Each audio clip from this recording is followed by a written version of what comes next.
We're back with more NBA coverage, and in this one, I'll be covering the conference finals action, the first game of them in this campaign for the 2025-26 playoffs. Oh my goodness. First and foremost, just a general statement. Oh my goodness. If you're watching this as a neutral fan of the game in any context, with what these couple of games have given you in just the last couple of days, you honestly can't complain about this shit at all. I mean, my goodness. Just epic moments, some head scratchers, some infuriating circumstances have taken place for sure. But you have also gotten some great ass basketball being played between teams who would now be regarded as the Final Four in this case. The best four teams that the NBA has had to offer, at least in this particular season. They've survived, they've outlasted, or they've outright dominated. The path may look different for everybody, but they're all here, all with a chance to get into the NBA Finals from here. And with that, we started with the Spurs and Thunder. These teams in the Western Conference, hailing from there, have been regarded as the two best throughout the entire season. And admittedly, coming into this series, it seems as though the Spurs have had their number more often than not. If there was any team out there who couldn't rival what exactly the Thunder are doing in terms of stockpiling their assets and forging this young team that has dynastic potential with how much room they still have to grow, it would be the Spurs, who have been on the exact same trajectory over the past few years, and who will still be bringing in just incredible talent all throughout their team.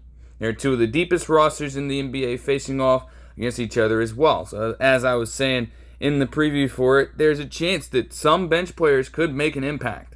And let's just say that we got that in a crazy fashion to begin.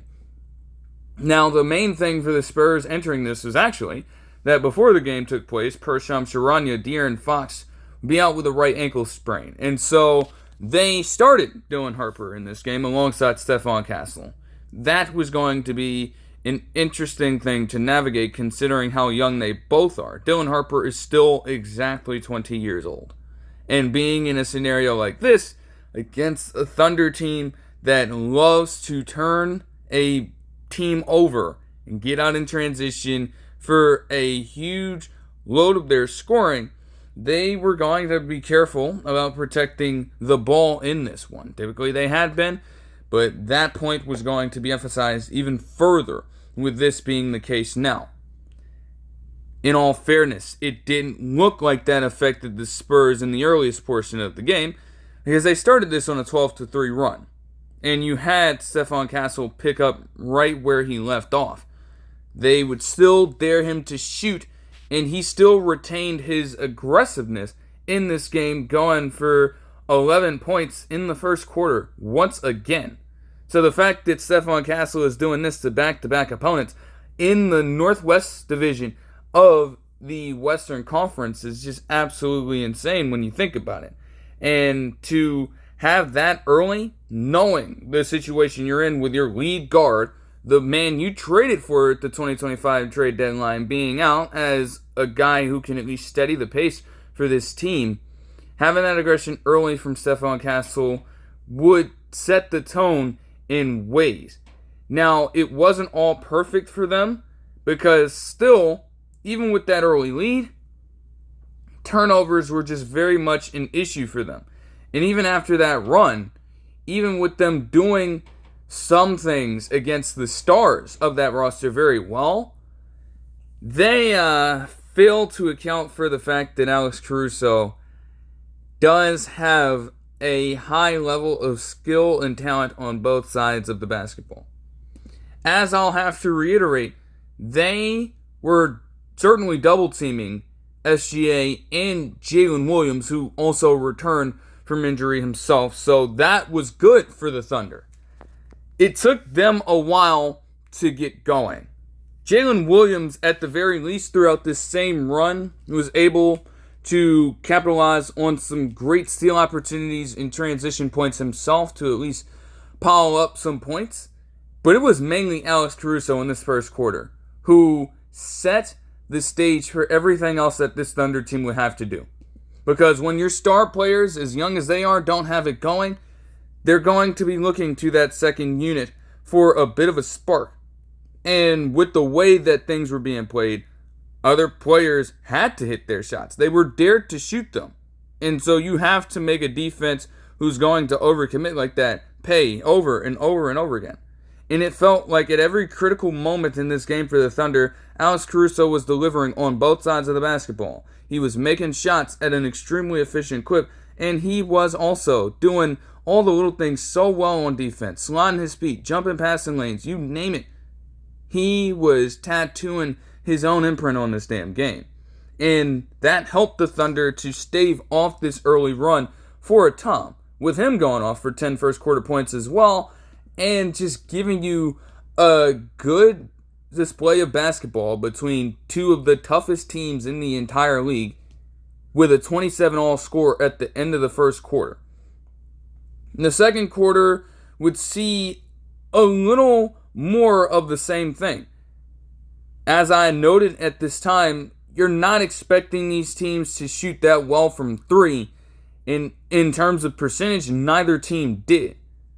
But the Spurs started to pick up on that a little bit, with Carter Bryant also contributing to one such three-pointer on a massive breakdown after Champagnie pulled down another offensive board somehow. Then Dylan Harper provided another one to lead to a timeout, and the Spurs at that time had an 11-2 run early in the second quarter. So shooting was now an issue for them, and the Thunder needed to figure out, hey, maybe we aren't trying to get Wembanyama in the paint, which they countered that by having smaller guys primarily guard him, and also having Chet Holmgren on occasion get the matchup. But if they were going to hit those shots, they needed to adjust immediately. And you can't allow them to have that large of an advantage from three-point range if that's how the game has to go. But nevertheless, once again, it was Alex Caruso still doing as best as he could to hit timely shots. And you ultimately had Jalen Williams flank him. It also helped that on occasion, you did have some other contribution from at least a few players just to keep themselves in the game. But neither team was able to create much separation, not at all, with the way that it was going. Neither team. Even with those runs. And even with the inevitability of Victor Wembanyama, as he would occasionally get a dunk in one motion over both Shai Gilgeous-Alexander, who won the MVP and was presented the award before the game even started, and Chet Holmgren in the same fell swoop. That was the theme for both teams. Deny their stars from even getting their hands on the ball.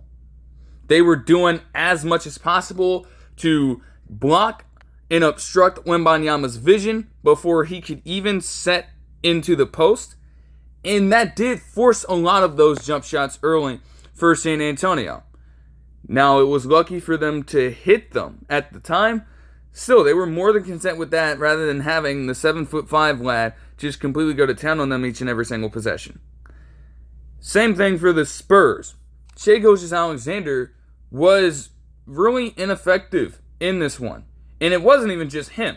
By the 4-minute 26-second mark in the first half, and the second quarter in general, although you did have other guys step up, the guys you'd want to look for, primarily Chet Holmgren and SGA, were ineffective. Shai Gilgeous-Alexander would finish this first half with only 4 points on completely inefficient shooting. And on the other hand, Chet Holmgren did not have a field goal by this time. Not a single one.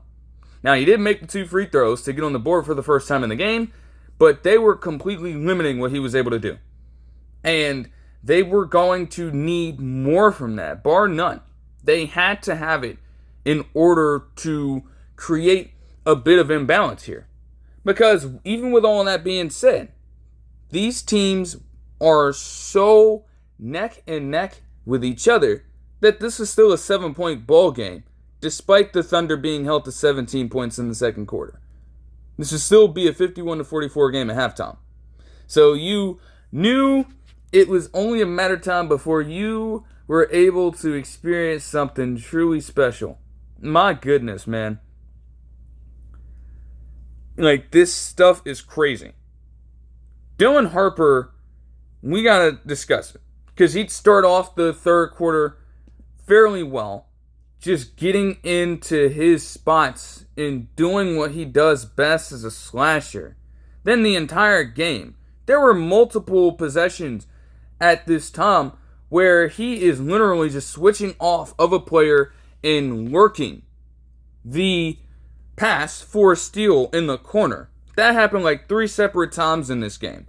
And all of them set the Spurs in great motion moving forward for at least a good amount of time.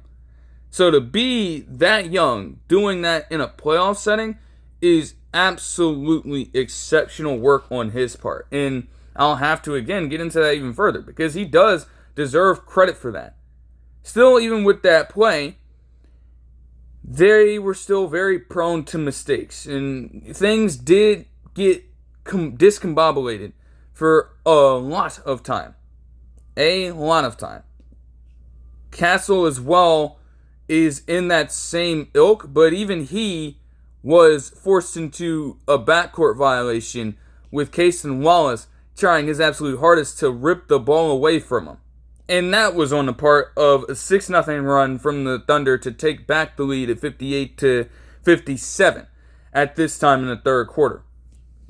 Every single answer from one team had a response from the other because you got a short run after that from San Antonio, and then once again on one of the few occasions that Isaiah Hartenstein was on the court in this game because of how they want to move against Wembanyama with true mobility, not with stocky size that Hartenstein possesses. He himself got a pair of free throws to at least get this team back within a couple of possessions. There was just no breathing room. Every single second, every single possession mattered. And that's what it all boils down to in the playoffs. You have to make the most out of every single one of them. Because no matter what you are doing, in some way, shape, or form, they are going to come back and become vital pieces in how the game is defined and potentially won or lost by one team or the other. Every single time as well, it just got a little weird because Kornet, every single time he was in the game, even when you have the Spurs with the lead here, when he gets subbed in at about 3 minutes left, he was just getting torched. As I was noting every single time, you have to drive to the paint because even if Wembanyama is going to reject your shot, you're thinking to yourself, he can't possibly play forever. They're going to spend some time playing without him on the floor. And so in the same way that non-SGA minutes would matter for San Antonio, which they kind of took advantage of, if they weren't turning the ball over, they needed to do the same when Wembanyama was out on the floor, and they did to a high level. It was already bad when you saw Jalen Williams go right at him in the first quarter. It was already bad in the second quarter when Jared McCain, of all people, literally bulldozed the hell out of this man. Maybe there was a little bit of a push-off, but that's still embarrassing when you consider how much smaller McCain is compared to Kornet. You'd think he'd at least be able to hold his ground. He absolutely did not.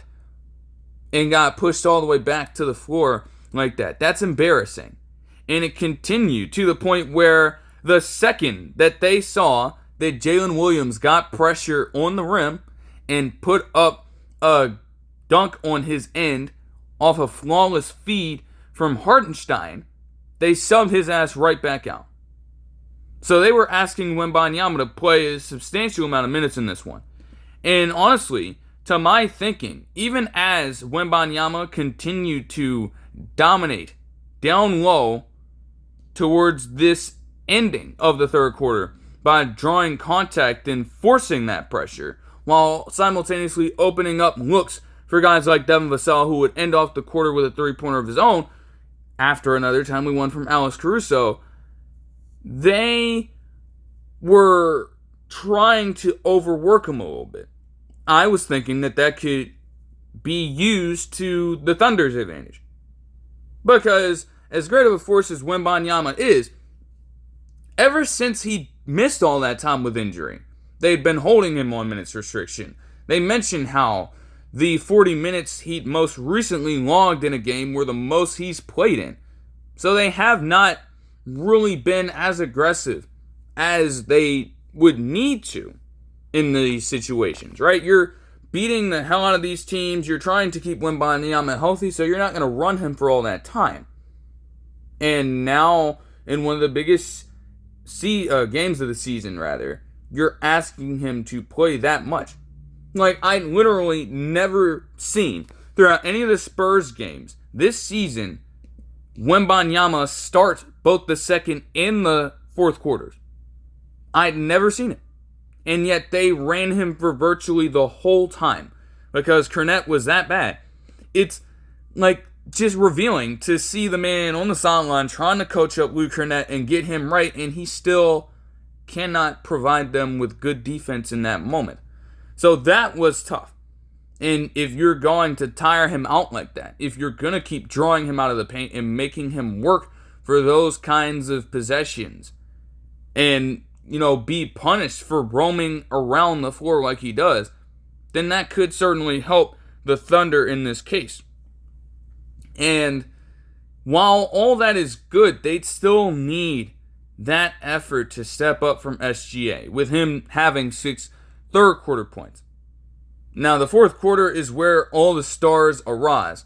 And so this was going to be the moneymaker. It had to be in a series like this, where, again, the Spurs have had their number all season long. They've owned them, in a way. And typically in those games, it would come down to moments just like this one. So you'd have to try to figure out who exactly could come out on top in this one and what could be done in order to make it happen. Well. Slowly but surely, like this was a ground out fourth quarter in every sense of the word. None of these buckets were particularly easy, aside from them literally throwing it up to the moon, knowing that Wembanyama can go get the ball as he threw down an alley-oop early in the quarter. Like, that stuff is a given. But everything else had to be worked for. They kept on daring other players to make an impact out of SGA, and thankfully for the Thunder, Alex Caruso was, in a way, not single-handedly, because you can't discount what Jalen Williams did in his return, but Caruso was keeping them in the game, and it was not even a secret at that point. He was left open so many times, and even in contested spaces, he still had enough energy and friction on the ball to hit countless shots when they absolutely needed it. Down by 10, three-pointer, and it would continue to replicate itself over and over again. Then, on the defensive side of the ball, even when things were spaced out, and even as we got into clutch time, Alex Caruso had his hands on everything. Because Shai Gilgeous-Alexander started to activate a little bit. He started to get a little pissed off at this stuff. And it became a clutch time game with the Spurs providing a brief response early. Then it was just the Thunder doing as best as they could to close this out. The best recipe, in a way, in this context, is to try to get to the free throw line, which Shai Gilgeous-Alexander was absolutely able to do. Now it's a 5-point game with about 4 minutes or so, 5 minutes left, after Dylan Harper had already gotten a pretty cool shot of his own. Just, again, getting to the rim at will and making it through all kinds of contact and contests with literally as many angles as you could think of. Not something that a 20-year-old should be able to do, to have that kind of mastery just yet. But it's there. It's present. Nevertheless, OKC, after this trail, they get those efforts from everybody as Caruso leapt up to get Castle on a block from behind.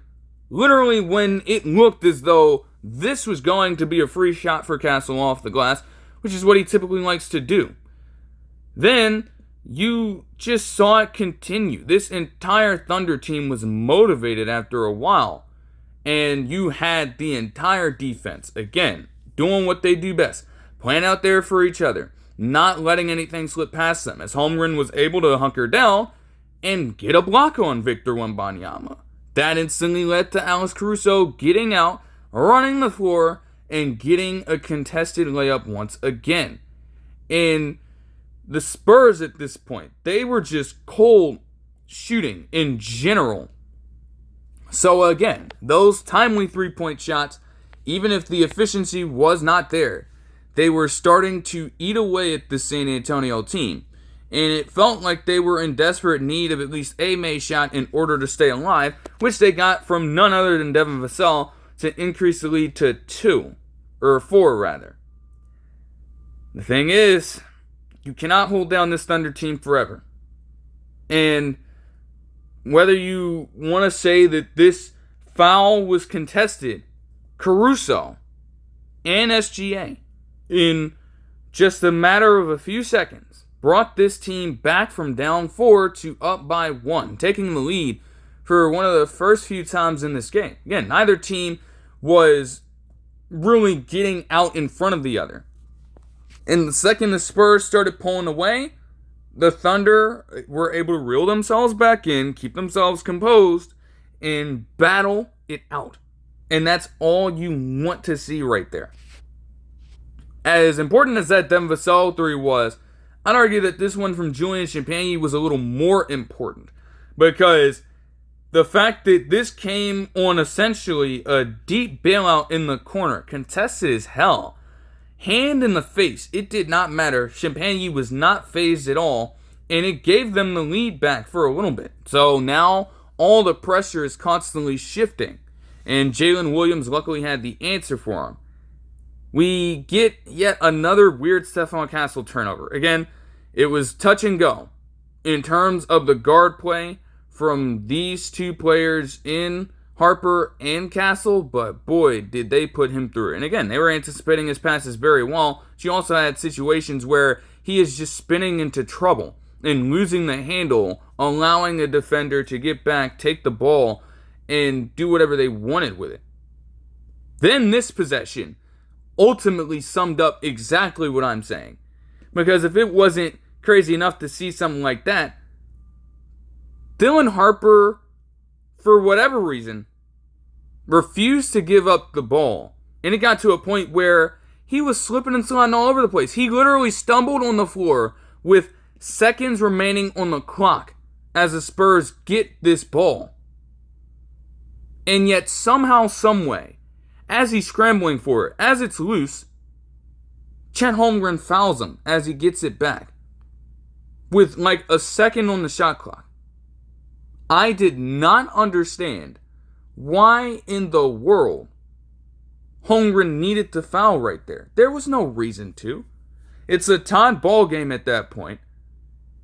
You're inside a minute. You're going to get the ball back. There's no way that Harper's going to make that shot unless something incredibly lucky happens. And yet Harper gets the bailout on the foul, so he gets those 2 free throws in. Everybody knew where the ball was going in these contexts. And Shai Gilgeous-Alexander did his signature move to get easy points. I think the Thunder were already in the bonus at that time, so that was virtually easy money. They tied the ball game at 99 all, and the Spurs, all the pressure was back on them now. This being the first time for them in the Western Conference Finals, there would certainly be a lot at stake here. Still, they entrusted that we're going to put Wembanyama in the post. We're going to have a purpose to get him inside the paint. And we're going to give him the ball.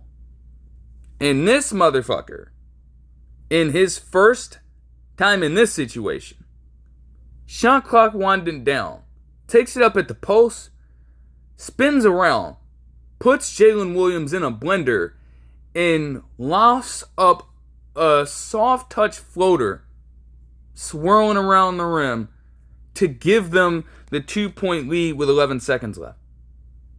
This is what you want to see in a playoff game. Just a constant back and forth with the best of the best duking it out.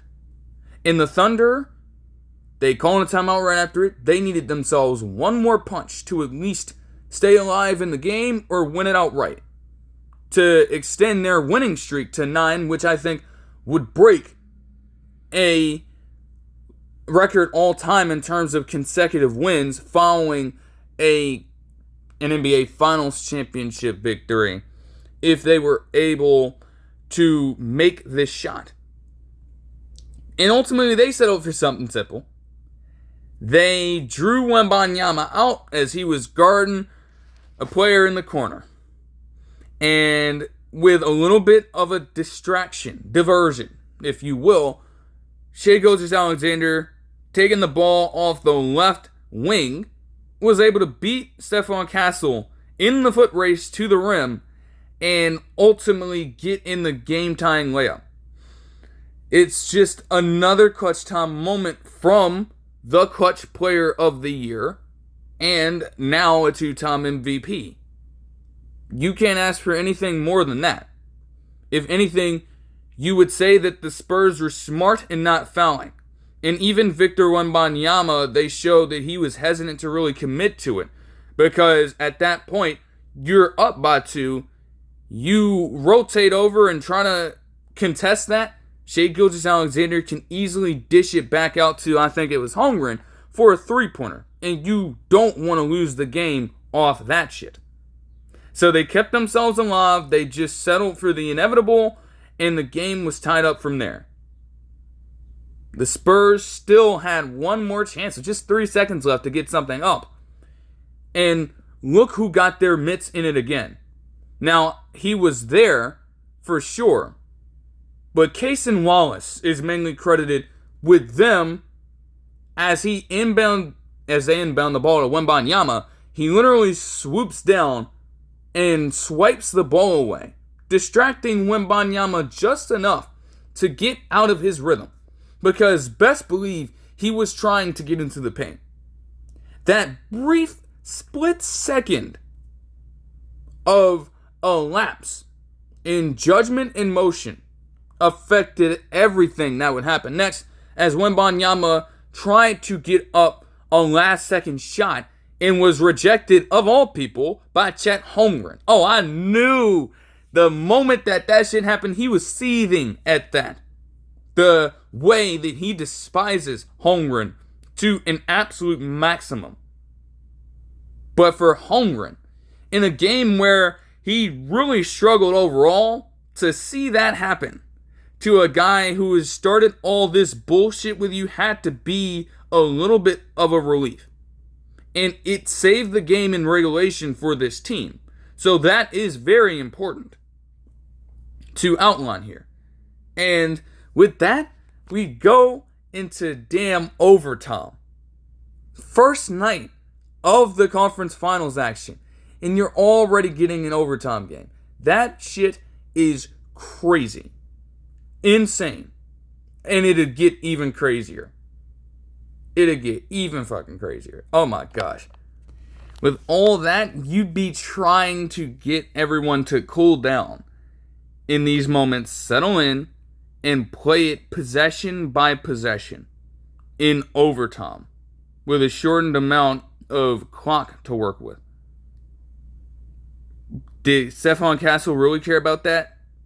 No.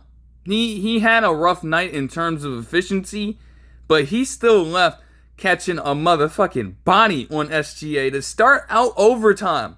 He went off pulled off a back scratcher, and exposed his ass on a poster dunk. He was not leaving this game without something of that sort. And he got it right then and right there and gave him a mean ass stare down too. He is just an absolute, I'm going to sound like a broken record. That man is a fucking dog. Regardless of what might be happening. Now, yes, he is a dog. And the Spurs, even after another turnover from him, were still able to take a 4-point lead in this one. However, after that 2-minute and 47-second mark, yeah, think about that. Just a couple scores from both teams total in the first 2 minutes and change. It was very slow paced. And granted, you want to have these teams go out there and earn it. You don't want to give them a damn thing. They got to go out there and they have to earn it. And that's where Alex Caruso comes in yet again. Even despite a miss, he was everywhere. And he was the engine that spurred this Thunder team when no one else could consistently hit shots or other players were seemingly out of their rhythm. He remained an element off the bench. That means something, regardless of what people want to say about his behavior in this game surrounding his play. He was one of their most valuable players in this game. Like, I shit you not. The motherfucker proceeds to make another clutch time 3 when they were desperate for a bucket, and then gets out for yet another jump on a steal, and it leads to Jalen Williams sprinting out for an open dunk past the entire damn defense. And it continued again as you get Alex Caruso off of what was a give-me miss from Victor Wembanyama, I will say. The ball was right there, and Caruso fends off Wembanyama the whole time, running it over to the sideline and tossing the ball off his fucking legs to give the Thunder the ball back. And what do you think that led to? Them capping off a 7-0 run when they hadn't scored in quite literally the last 2 minutes of the game in overtime to start.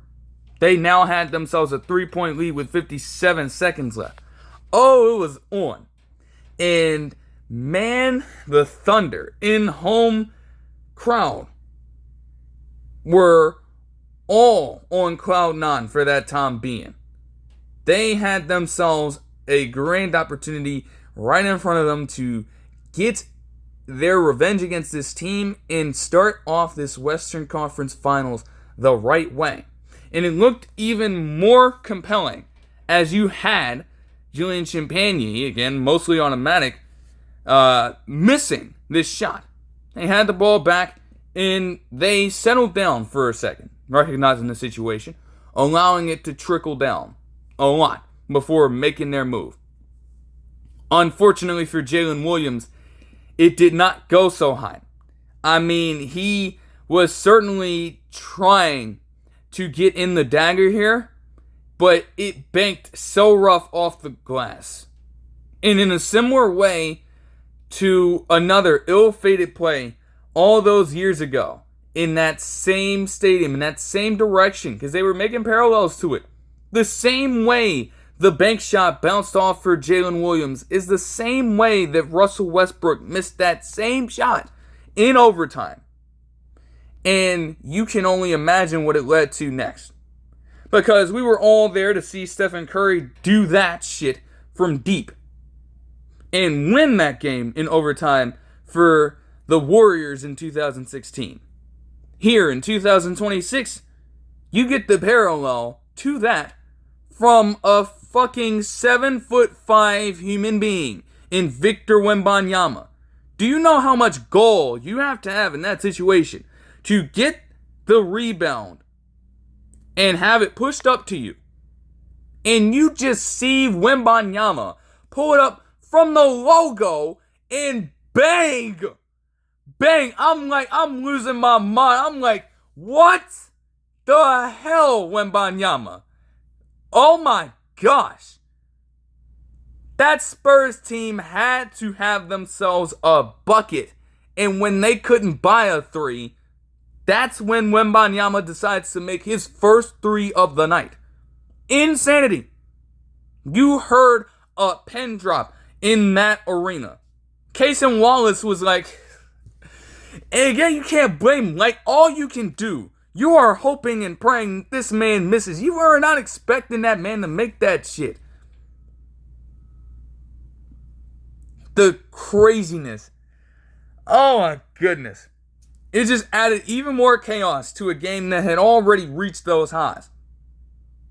And now, even with all that going right for the Thunder, this was still a tie ball game with just 27 seconds left in overtime. The Thunder were still smart enough after the timeout to try to wind down the clock, right? Give themselves the final possession, in a way. And they got a great look.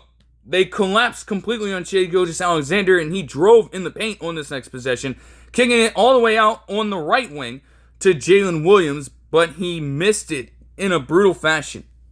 And with the Spurs clamoring for a timeout just as Dylan Harper was about to fall out of the ground, they did give themselves like 0.7 seconds to get up at least a quick shot, maybe a tip-in. Everybody was expecting that Wembanyama would try to get it. They denied it as best as they could. They would actually rotate Stephon Castle over to that same direction. This is where you'd want to have De'Aaron Fox in at. Maybe he'd be the inbounder in a situation like this, because the pass from Harper was left a little short.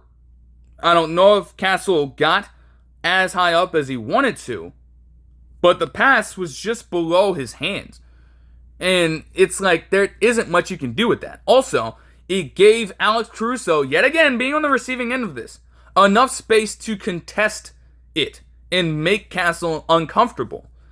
So again, at every junction, it was Caruso really doing his hardest to keep this team in contention. And even though we could make this an SGA and Holmgren thing, like that can't go unnoticed from Caruso. Not at all. When you see that going down, it's just hard to miss, truly. So now, through all of that chaos, we had another overtime. Yet another one. Just think about that. Think about that. Good quality basketball being extended for the entire nation to bear witness to. That's wild. As I said, man, all the complaints about the tanking bullshit, man, when you get basketball like this, that shit don't matter no more. That doesn't matter no more when you getting stuff like this. Like, real talk. Real talk, man. You just have to be in awe of that and respect it. As far as these two teams and respective fan bases went, though, you had to try to win it. All right, there's no need to prolong this any further. We've gotten all the action we need. We got to win this. We got to take this over now, or right now. Well, you got some solid defense for at least the first minute with both teams forcing just very inaccurate shots and also a few turnovers mixed in as well within the first minute. Ultimately, it became the Victor Wembanyama show. I mean, like they couldn't hang with him after a while. They couldn't hang with him after a while.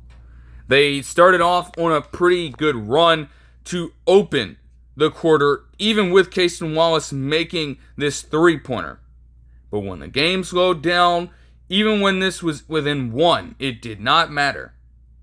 Now, it does help that you get Wallace and also Jalen Williams making multiple threes here to cut down the lead. Even after some rough possessions in a row, is Dylan Harper yet again just switching and lurking. Shai Gilgeous-Alexander here, playing good defense on him, and also blocking Jalen Williams. It's crazy to see that kind of defensive effort from such a young player who is, from all accounts, offensive-minded and has shown tremendous defense in a display that would make Ron Harper Sr. truly proud more than anything else, considering how lethal of a defender Sr. was in his heyday as a basketball player.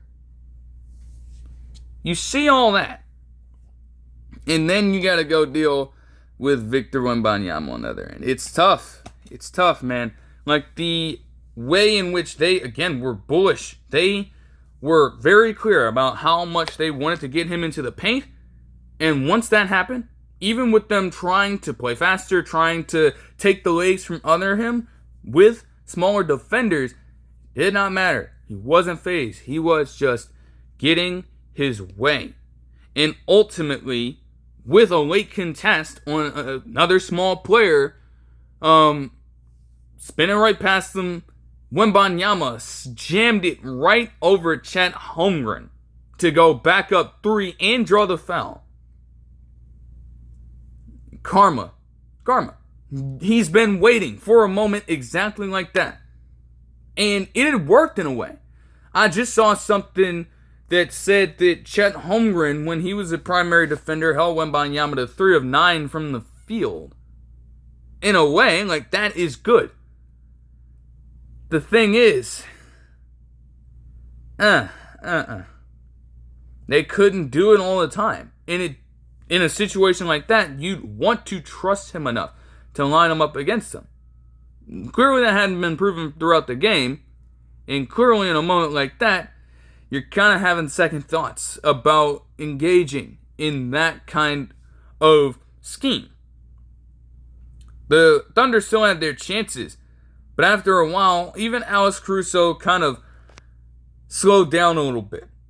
And you'd expect others to pick up the slack. Then you instantly had Chet Holmgren get packed by Devin Vassell. My goodness. My gosh. And then Victor Wembanyama essentially put up the dagger to bring a close to a 122-115 victory for the Spurs in Game 1. Breaking the Thunder's 8-game winning streak and just absolutely lighting it up out there. My goodness. Again, that's just a great basketball game. I'm not going to say that it is like the greatest playoff game ever played, but damn it, this is why the game is played. Moments like this are why the game is played. Right here, right now. That is exactly why. You cannot get much better than this. And I do agree that in at least this playoff cycle, it is probably the best game that we have had in the playoffs. You want in these rounds to have these games get better and better with quality. Because at the end of the day, you are looking at teams that are regarded as the elite of the elite. So they more than proved it on both ends for a good overall product. Man, I had to think, I'm like, man, what's the best way to approach this? Because I had so many notes on this shit after a while. I'm like, I'm watching it unfold, and I'm like, okay, I can't even get all my notes down. Too much is happening. It was that kind of game. And at that point, you just have to sit back and you just have to take it all in. Like, I tell you, bro. I'll get into the Spurs first because, hey, they won. And pluses for them, I mean, they were as accurate as possible from the free throw line, shooting 93.1% from there as a team. They had 21 more rebounds with 61 overall. Holy shit. You talk about punishing a team on the glass. And it does help when you have, again, a 7'5" man holding down most of the ship here. But that aggression has also been throughout all the guards. The amount of times you just saw everyone, even Champagne, a sharpshooter in ways, just crashing in and grabbing down rebounds like it was nothing to extend multiple possessions. This shit is crazy. And they also had the advantage in the paint because, of course, the main issue for them was turnovers, which, again, they've been much better at in the 5 games they had against them in the regular season. They had 21 in this game. And this is where I'll begin first because, despite what he proceeded to do, Stephon Castle, you can never do this again. He had 17 points and 11 assists on 5 of 14 shooting with a three-pointer, but he also had 11 turnovers.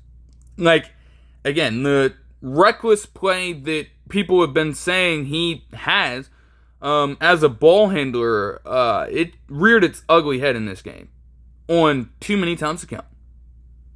He's a young player. This is the first game he's had in this.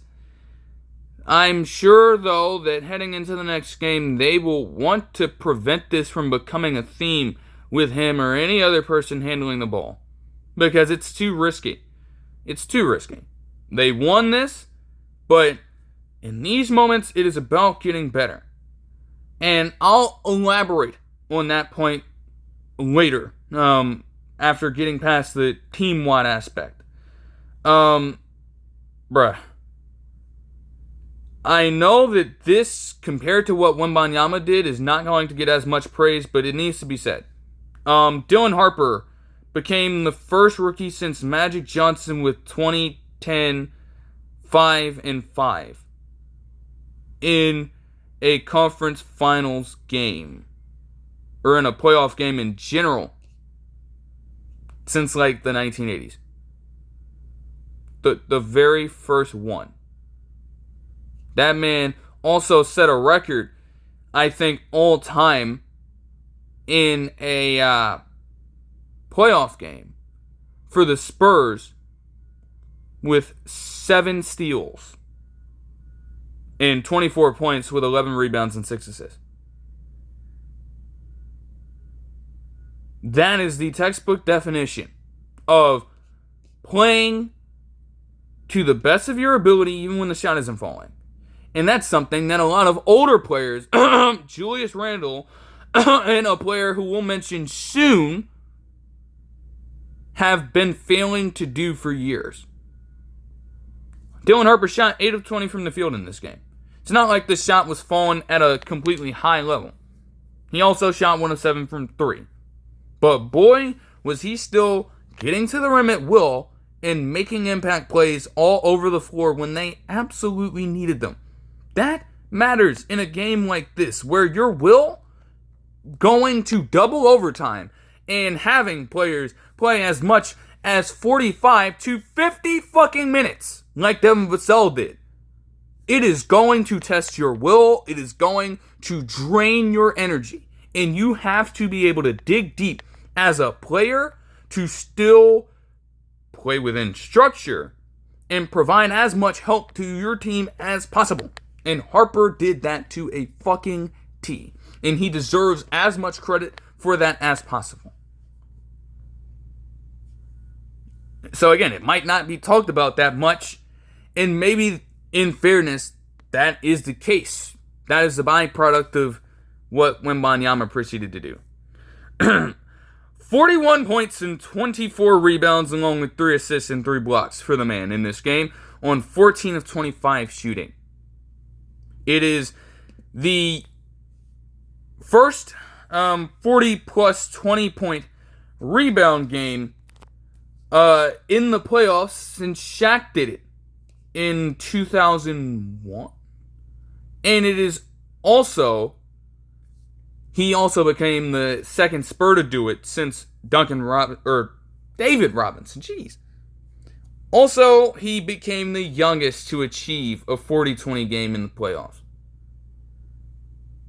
I mean, you just can't say enough about it. That is just some otherworldly shit that you are not always accustomed to seeing. That is what you got on display in this game. And it's like, again, the amount of times it's like, okay, what are you supposed to do on the defensive side to stop that? What are you supposed to do? It's already bad enough that you have to compensate for Chet Holmgren's lack of aggressiveness by putting multiple smaller defenders on him. Same thing with Hartenstein's immobility against the way Wembanyama can move the ball, considering what he just did to Rudy Gobert. Right? You don't want to do that. You see that motherfucker launch from nearly 30 feet.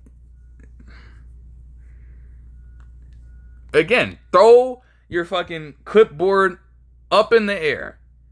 Put your hands up and throw them up. And it's like, oh, what the fuck am I supposed to do as a coach in that situation?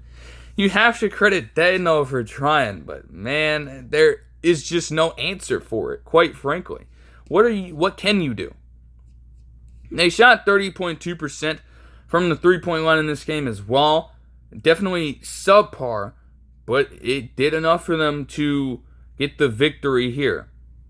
And then for the Thunder, Alex Caruso, like I said, the box score is one thing. He had 31 points. He had 8 threes. And 2 steals and 2 blocks as well. But man, watching him perform out there gave you the full story of his impact in this game. And it's unfortunate that they fall short. Chances are that Caruso may not replicate a scoring output like this again. It is his career high in the playoffs. And that just tells you he's aging like fine wine. The fact that that man is over 30 plus and he is still putting on that kind of performance is an inspiration to every single young player on that Thunder team. And they should try to model after that heading into the next game. They tried to flank him with support, but it did not prove to be enough. Players mainly struggled to hit shots. All the guys. Whether it was, Jared McCain or Lucian Dort or even A.J. Mitchell, who was held to just 4 points in this game. They struggled. Even Aaron Wiggins was in the corner on multiple occasions, and he missed those shots as well.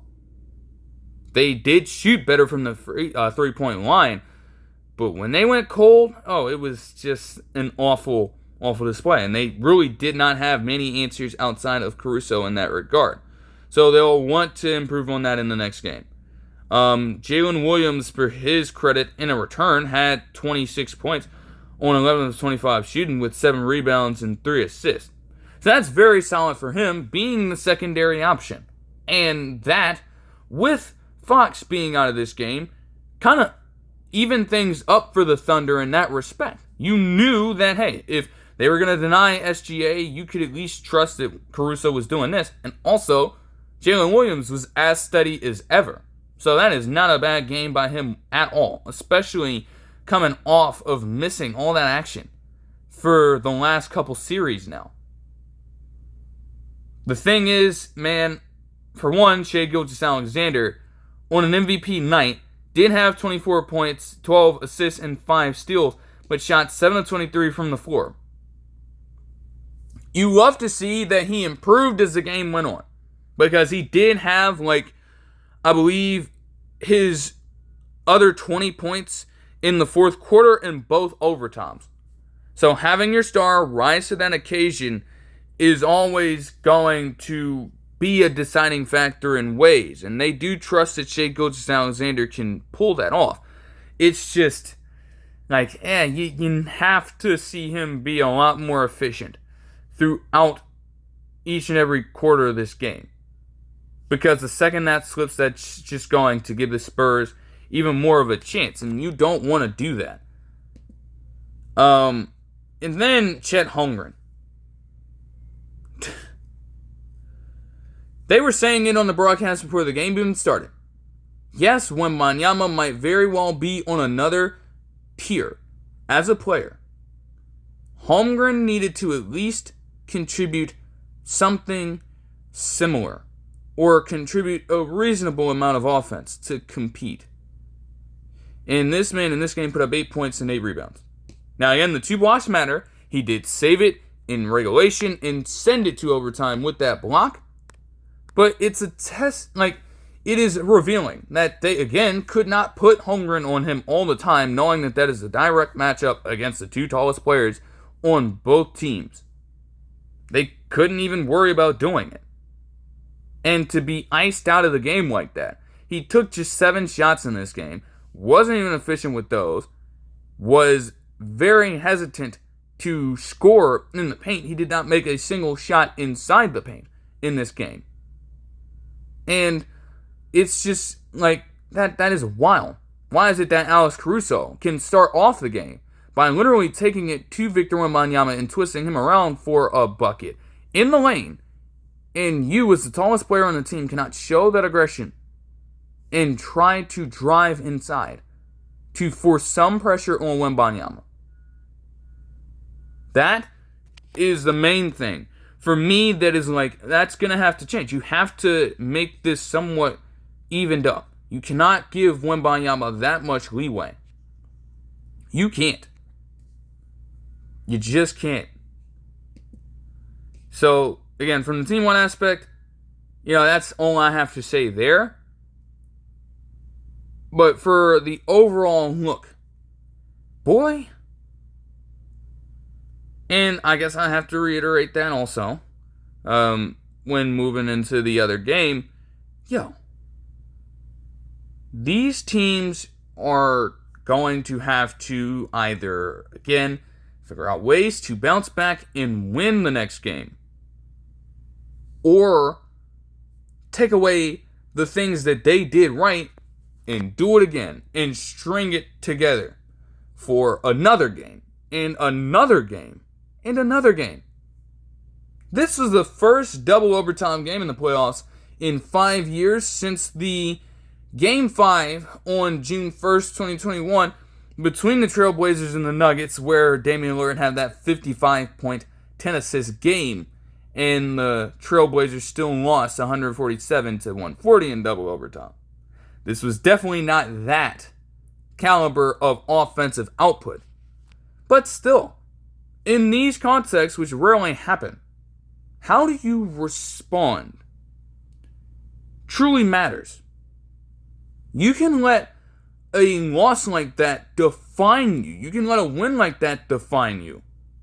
Or you can do whatever it takes to get better and keep your foot on the gas, or completely wither away and allow another team to gain that momentum in the next one. You cannot get too high on an outcome like that. Because as they say, it is just one game. And what an epic game it was. You can't complain about that at all. It was truly epic. But they've got to do it again. And they're going to be tested later tonight when it takes place. It should be very interesting to see what the Thunder do. They're going to obviously look for that scoring. I'd expect them to try to get A.J. Mitchell involved a little bit more when SGA is not out there. And then you also have to monitor as well for the Spurs. Hey, does De'Aaron Fox come back? How do they manage the ball handling? Do they still give Castle all the reps in terms of usage rate? Do they still trust him carrying the ball up the court the entire time? Or do they try to make a by-committee system here? Because in ways it was like that. They had the combination of Castle and Harper bringing it up on occasions. Maybe they switched that around a little bit given what has happened. Not sure. But anything is definitely possible when you see a game like this take place to start out everything. And this, literally spending all this time talking about this, I think it's reasonable because it was that kind of ball game. You can't possibly suggest otherwise. It was that damn good. So I gotta give it its due respect, to be fair. But that's before even getting into the next one, which is just, in a way, it had its own set of equal parts, oh my goodness moments, and then, oh my goodness moments, to be fair. Moving on to the Cavs in the Knicks game now last night. So, Enjoy Basketball brought up the fact that this would continue to fulfill the Mamadi Diakite trend as a player who has happened to play for each and every single one of these conference finals teams. Do with that information what you will, when it is also a matchup with these two teams against former Warriors assistant coaches and both Mike Brown and Kenny Atkinson, who were both around, both of them, on the same team that won the NBA Finals in 2022. And it has been a pretty interesting road over the past few years for both of these guys since leaving that post. Mike Brown has been just all over the place with a Kings front office that is just inconsistent, and a team that maybe wasn't able to take all the criticism that he conveyed to them on a basis with at least enough consistency to garner some agitation in that locker room.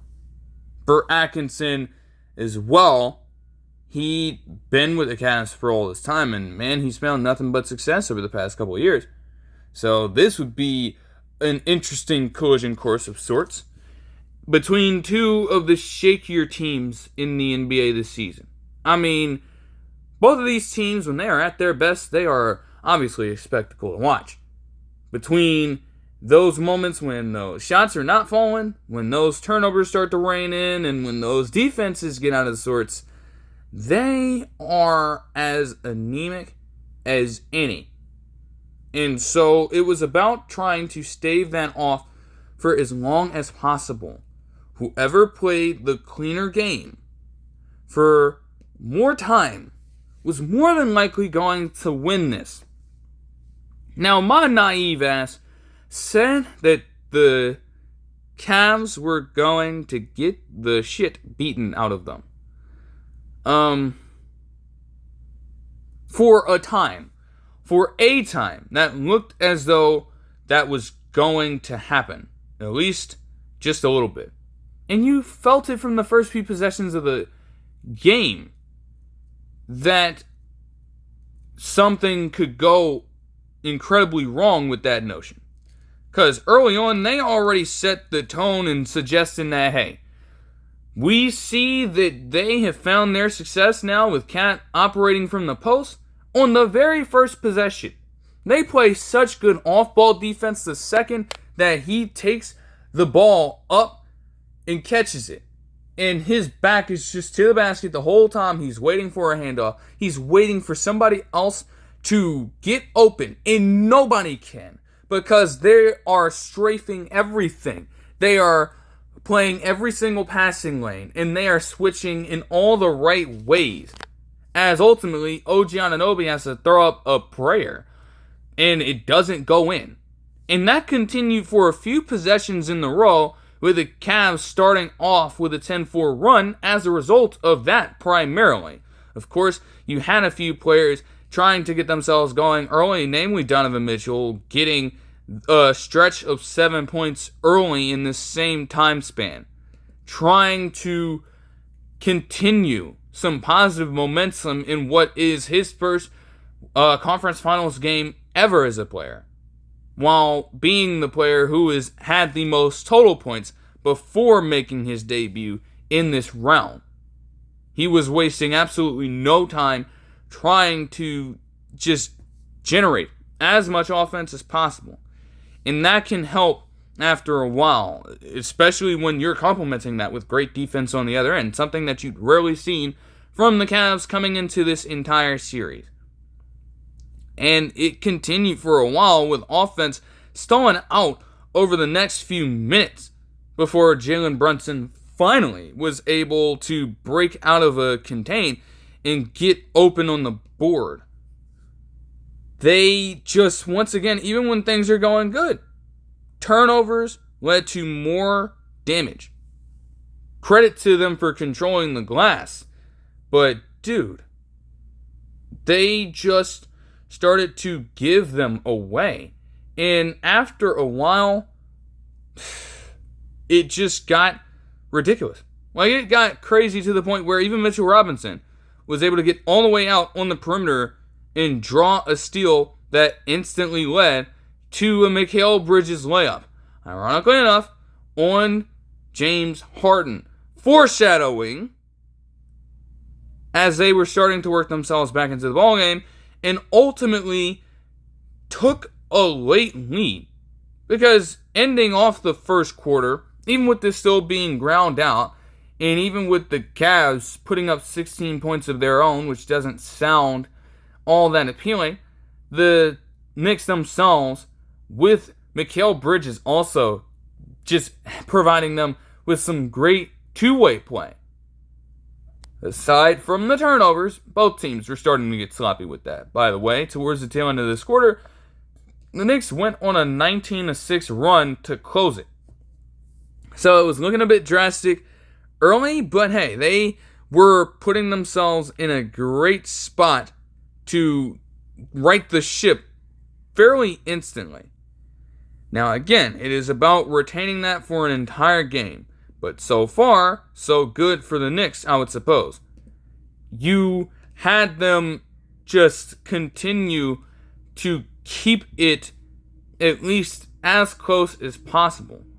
The Knicks were not able to truly create enough separation. And that's despite what Jose Alvarado was doing off the bench. Surprisingly, I might add. As good as that is, the Cavs were just much, much better about it. I mean, my goodness. Again, they did struggle with Mitchell Robinson being in the game as an offensive rebound monger, as he was another key reason for that run. But once they started to settle themselves back into it and at least keep decent containment on the glass, it opened up everything else, including mainly three-point shots. They just dominated the offensive glass, especially in the second quarter. And with that, shooters were shooting, they were hitting for this Cavs team in the second quarter.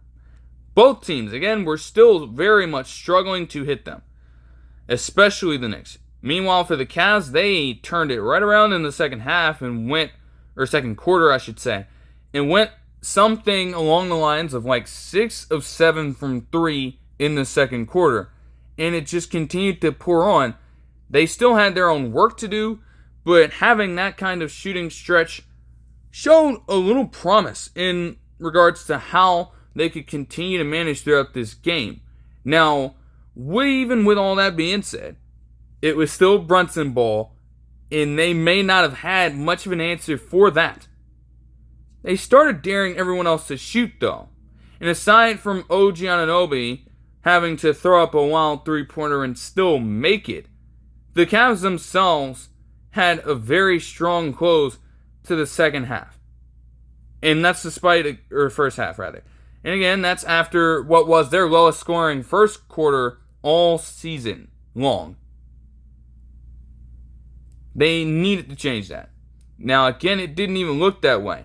I'm mentioning how they put Keon Ellis in the game for one of the first times in this entire campaign, and how I thought it was going to be important. Then you proceed to have another turnover take place, centering around James Harden, with Keon Ellis mainly losing the ball here. But I digress. And it just, again, it continued to get worse and worse and worse, bro. I tell you, bro, it's insane. Still, the Cavs were able to stave off all of it, and they went on a nice run to close, getting everyone involved, whether it was the big men and Jarrett Allen or Evan Mobley, and especially Donovan Mitchell down the stretch, once again, having himself a short but important spurt of scoring to give them a quality lead at the end of the half. A 10-2 run capped off with him literally banging in a deep-ass three-pointer to beat the buzzer like he traditionally does, and before you knew it, they had a 48-46 lead at halftime.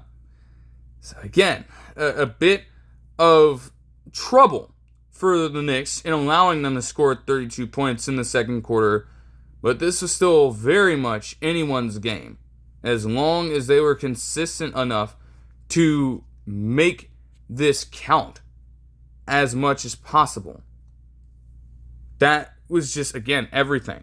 Donovan Mitchell had 9 second quarter points with that, including a 4-point play in the same time span. So, to have that go down, a 10-2 run, and then also this just, it's crazy to see that. I mean, my goodness, bro. You gotta love that. You have to.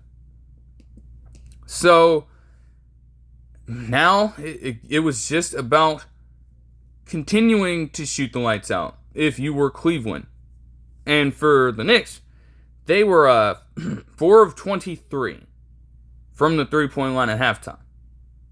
All of what they had been doing in the last few games, from three-point range specifically, knowing that they're a volume shooting team and they were also that efficient from the field. It was a dangerous combination.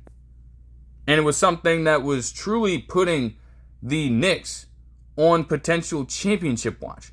Because if you're shooting that well, there aren't many teams that can fuck with you. But it completely faltered. And it is not even remotely the first time that this has happened in a game for them. This isn't the first time it's happened in this season for them, where they've just went completely cold for three over a stretch of games, and it cost them a little bit by the standings. So it wasn't as big of a deal with them being down by 2, but they certainly wanted to improve on that if they wanted to maximize their chances at a victory. Now, to be honest, I did not take notes for the third quarter while eating, but I was watching it in real time. And I will say this third quarter is where the Cavs absolutely started to run away with it. Although Karl-Anthony Towns had to relocate for the first 3 of the second half and the first 3 in just massive drought of tries for this Knicks team, the Cavs were still able to go on a 9-2 run at a point early in the third quarter to start distancing things out a little bit. And it mainly came through trusting Donovan Mitchell in the moment to generate looks for everyone else. His pressure at the rim did so much damage. Either he was scoring at will or other players were getting open around the same area for looks, including Evan Mobley from the dunker spot, as the Knicks were forced to call a timeout at this point. And it just did not stop for a while. The Knicks, their struggles to generate three-pointers were just continuing to eat away at them. It's not that they weren't scoring on offense entirely, but they were so heavily predicated on their three-point shot falling that it made things a little easier for this Cavs defense to sort out. And they just continued to punish it. They figured they had the advantage inside the paint, and they also got chances at multiple times to attack Jalen Brunson when all else failed. Because you do have the size advantage on him. Think about this. At multiple times, they had Evan Mobley lined up against him. Evan Mobley. There was also another possession in the third or the fourth quarter here where Jalen Brunson is so late to the rotation as the ball swings back over to Dennis Schroeder that Dennis Schroeder's able to beat him off of it as he slides away, goes in for a drive, and it opens up a high percentage look. Those are the kinds of things that the Cavs were pulling off in this time span, and it was working like a charm. This game started to get even further out of hand once the three-point shot continued to keep falling for this Cavs team. They were spacing them out like something crazy. And the end of the third quarter was just as gut-wrenching for them. Because all you are doing in these situations is thinking that, if we can get a possession on a board, hey, we have a chance, at least a chance, to start creating some positive momentum for ourselves. They couldn't even do that because the Cavs resorted to the hack-a-mitch. And this nigga proceeded to go 2 of 7 from the free throw line in this game. 2 of 7. He's not a player that you want to put all your faith in as a career 39-something% free throw shooter, the worst mark in NBA history. That there's a reason why they do it. And at this point of the game, the Knicks, again, weren't completely out of it. But you don't want to give them any ounce of rhythm to get back into it. And it just slowed everything down. It was just fans as well, losing their mind, cursing this man out, trying to get him to hit one free throw. Even when he was doing his work on the offensive glass and still missing Donovan Mitchell, risking being in foul trouble, still decided it was much better to foul the living shit out of him than allow him to put up another shot for a potential bucket. And he missed both of them. Man, they gotta put this man in the lab or something. Because there's no way that something like that can continuously happen and you not try at all to improve this. Like, this is insane. What are we doing, man? Like, come on, bro. That can't happen. But I digress. So, getting into the latter part of this third quarter, the same thing was making itself very clear. It trickled down to Jalen Brunson. He missed a fucking free throw, if you can believe that. And marginally, this lead started to increase as the Knicks were down by 14 at the end of the third quarter, 83-69. And then things really reached a head in the fourth quarter, because to make matters even worse, they eventually got themselves an 8-2 run at the time, as while, again, not much was coming from James Harden, you did have everybody else hitting timely shots. You had them putting the clamps on this Knicks team. Everything was seemingly going according to plan. And you're just waiting and waiting for this Knicks team on the other end. Even if they may have been controlling the glass, you are waiting for them to start up a potential run. The way in which it was getting, it had to start very soon. And what made matters even worse is that, again, these shots from, whether it be Dean Wade drawing a 4-point play on a late contest from Jordan Clarkson, just continuing this trend of bad rotational defense. And then also having Karl-Anthony Towns just do very questionable things. Because again, you're down trailing by this much, and you just can't control yourself. I don't understand it. But I digress. Man, it was looking disastrous, because at around the 7-minute 52-second mark, with James Harden making the only free throw at this particular trip, they were up by 22 points with a 93-71 lead, the Cavs were. And we're here. We're here. Because any normal team in this situation would win the game and close it. The Cavs had all the advantages they need. The Knicks were running thin on timeouts and were themselves hesitant to use one. You felt like one was coming soon if they would have even gotten another bucket in this situation. They were on the ropes. They had them exactly where they wanted them. And from that point forward, they put the ball in the man of James Harden, a 17-year veteran, in this game, trusting him to close the game out. And what happened next, you may ask? Fuck all. Okay, anything that could have possibly went wrong for this Cavs team in general did. They got sloppy with offensive fouls and turnovers as a whole. The shots for this team, amongst other players, stopped falling. Donovan Mitchell didn't get the ball. And they were just left stalling for minutes on end, while their defense got absolutely torched, including a run from Jalen Brunson where he had 11 points in a row, and they were trailing by 15 at this time. They had just recently called one of their last few timeouts, and Brunson proceeds to just possession after possession, playing pure Brunson ball in the best way shape, and form you will ever see. He's going to the rack and treating Harden like a little fucking boy. He bullied the shit out of him.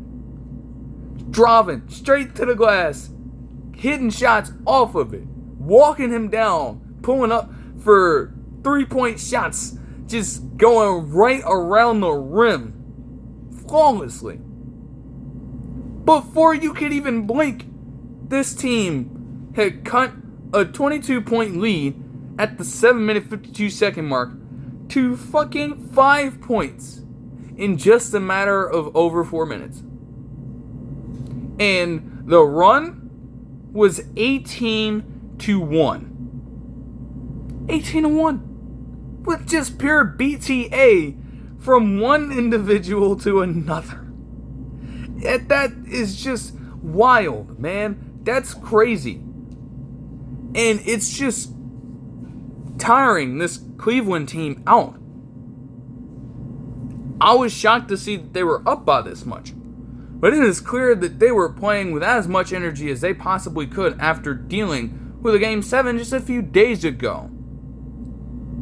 And the longer this game waned on, I don't know what in the world happened. But they lost all their motor. And it did help the Knicks in a way. But you do have to give Brunson a lot of praise for pulling that off by himself. Now, there were still signs of life, as Evan Mobley, through all that struggle, still came through for a clutch time 3-point shot. Thank goodness, right? Then the mistakes just continued to pile up. They literally, bro, like, there's no need for Sam Merrill to foul OG Anunoby after that free throw attempt. No need to. And it instantly leads to Mikal Bridges Nash dribbling backwards to the 3-point line, stepping back and hitting a fadeaway shot over Evan Mobley to cut the lead to 4. Dear goodness. It still looked wild as hell, but I'm like, damn, that's how you come. If you're going to make that shot like that, maybe you are worth those first round picks. How crazy people can switch up. Because that's legitimately a hell of a shot over a player who won DPOY. Like, he's that caliber of defender, if y'all don't know. So, that's ballsy, truly. I mean, hey, man. Now, even with that run, Karl-Anthony Towns still had to do some stupid-ass shit. And it led to Jarrett Allen getting in another well-timed layup, which they were in desperate need of, with the cold stretch of scoring that you had over essentially the last 6 fucking minutes. Like, you needed that. It came off of offensive rebound, so again, controlling them, and also with what I noted at the same time, because I said it here, control and pressure balance on those rebounds were going to determine who exactly would really get the edge in a game like this. And there you have it, in a sense. Mikal Bridges would not stop, though. He had another clutch 3 in his arsenal. And then, with them clamping up Donovan Mitchell, you have less than a minute on the clock. And you'd want your defense to tighten up as much as possible in a game like this. Yet, they do the one thing that you can't do. Leave a shooter wide open. And they rotate the ball around enough to where one man is left scrambling all over the court to try to get a hold of Landry Shamet, who has the ball bounce off the side and then roll back in for a 3-pointer to tie the ball game after being down by 22 points at 99 all. Then this motherfucker wanted to finally hit a shot in the fourth quarter to try to erase everything that had just happened. No, not so fast. Good shot from James Harden, but Jalen Brunson went right back to work on the other end and got him again to tie it up at 101 all. Now, the Cavs still had their final chance, and it was a decent pass. It was a great look for Sam Merrill, too. He almost hit the three-pointer to the point where he alluded to the bang. Mike Breen, he couldn't fully extend it out because he didn't hit the shot. It literally rimmed out. And again, those are the worst, especially in a situation like this. Like, we'd probably be talking about something incredibly different if Merrill does knock this down. Still, though, the fact that this is even a tied ball game in the first place is its own conversation to have. And with that being said, hey, they had yet another overtime game on the docket for us. Peak cinema. Peak basketball cinema. Don't mean that the movies have to be good the whole way through. Don't mean that they have to be good movies in general. But it's cinema at the end of the day. Can't complain. Not even for a second. They also kept on bringing up the fact that both of these games were tied at 1-1, all heading into overtime. So that is sheer coincidence. Like, you actually can't make that up. That is highly coincidental. I'm telling you. that's insane. Alright, I just, that's a wild thing to point out at a time like this. I have to be honest about that. But hey, man, you get into it, and you're here through all the chaos. Can you go even deeper into your energy tank? Can you go even deeper into your skill set for the next 5 minutes? And can you manage the game for the next 5 minutes to ensure that you will come out on top? Another death knell for this Cavs team. They could not have executed worse in this overtime. They couldn't have executed this any worse. And I think it does tie back in a way to them being potentially tired. Because as I was saying, just thinking it over again before recording this, that Sam Merrill shot is the definition of a desperation move. You have to have it, and you are looking for that to go in so you can get the hell out of here. And potentially do to them what Tyrese Halliburton did to him just a little closer to a year ago. Same shit. Nearly. It didn't fall. And from there on, if this team was certainly feeling some exhaustion, it definitely ran like that. They could not score a lick. And this defense for the Knicks got in their ass.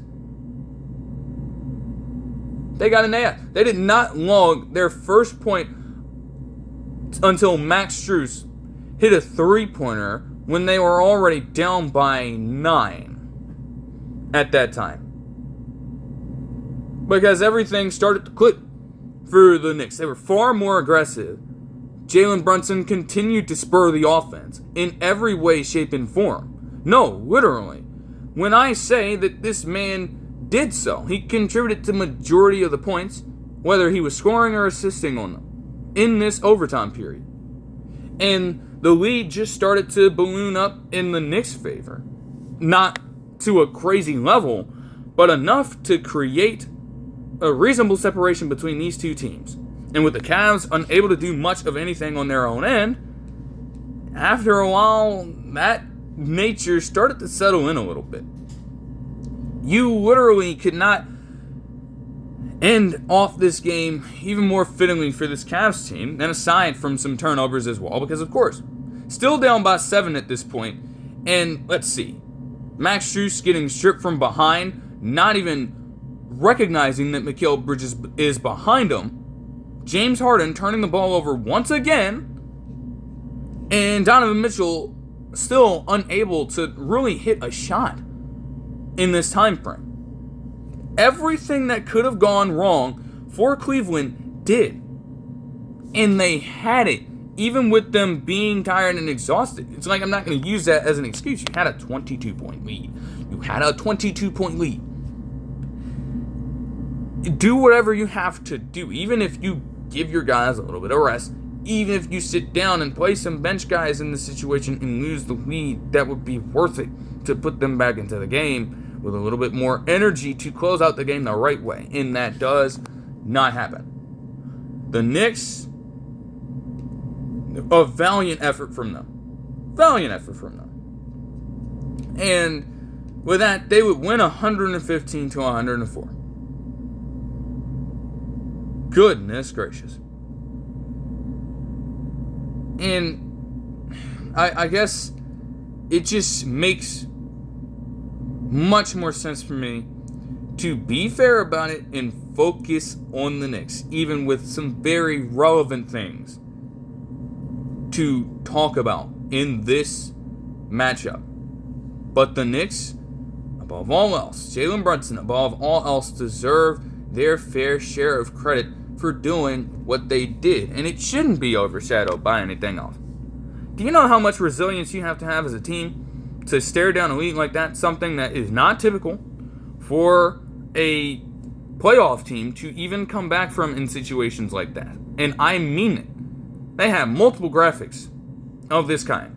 It is the largest comeback win for New York in the playoffs since 1970. And the all-time playoff record entering situations where teams were down by 22 or more in the fourth quarter was 1 in 594 all time. And the Knicks are now the second of those wins in 596 tries. When trailing down by 20 or more in the fourth quarter, those odds of coming back are even larger, and the record is even worse all time, with like 1 in 664. You don't see teams, when they're getting pummeled like that, have enough left to still respond. This Knicks team clearly has got something different in store, and as I said in one of their other wins against the 76ers, it is these kinds of games right here that can potentially lead the Knicks to at least an NBA Finals appearance right here, if people are going to scream that they can do it. These are the games that will determine whether or not they can make it there. And they aced this test. It was not pretty. It was as much of a slugfest as you could imagine. And they put themselves in such an absolute hole.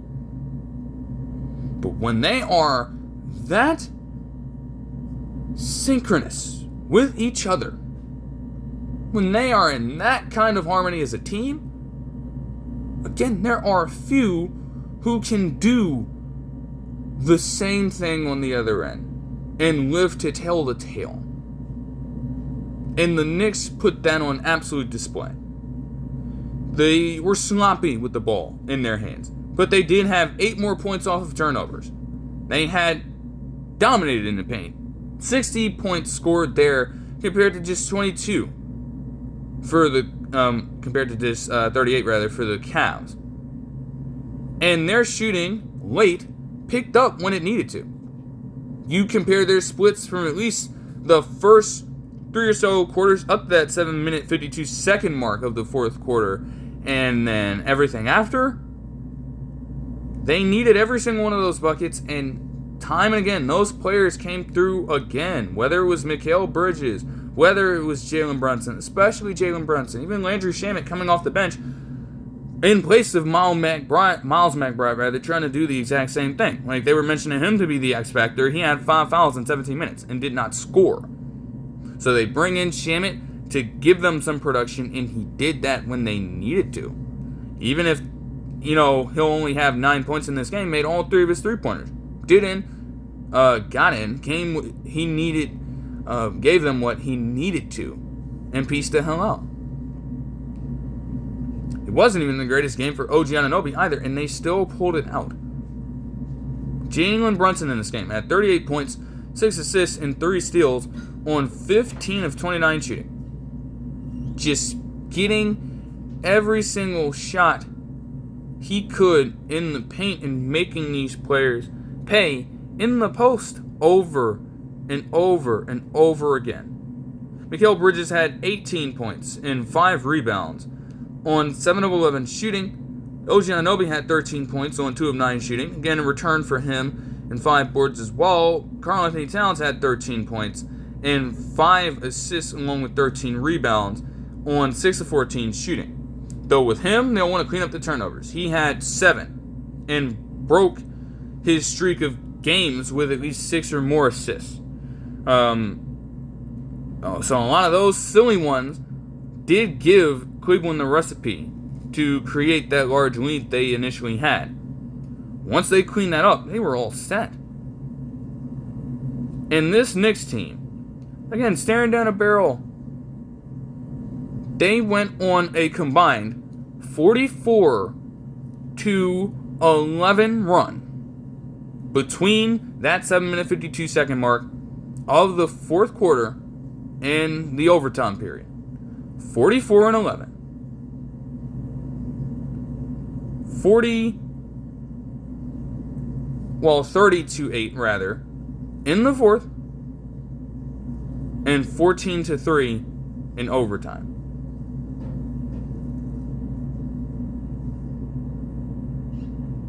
My goodness. My gosh, bro. That is just a wild number to say. As I previously said, when the Pistons had that kind of run, so many different things have to go right for you in order for something like that to happen. And even then, something like this rarely does. On this night, it just happened to fall in the right ways for this Knicks team, and they got it done. The struggle that they will face as well is, again, recovering from this. You are having this game prolonged for at least another 30 minutes, extending into potentially a new day, depending on where you're at. You've got to still rest up, and you have to still go do it again. In the next game. Traveling to Cleveland for Game 3. You have to maintain that level of excellence on a night-to-night basis.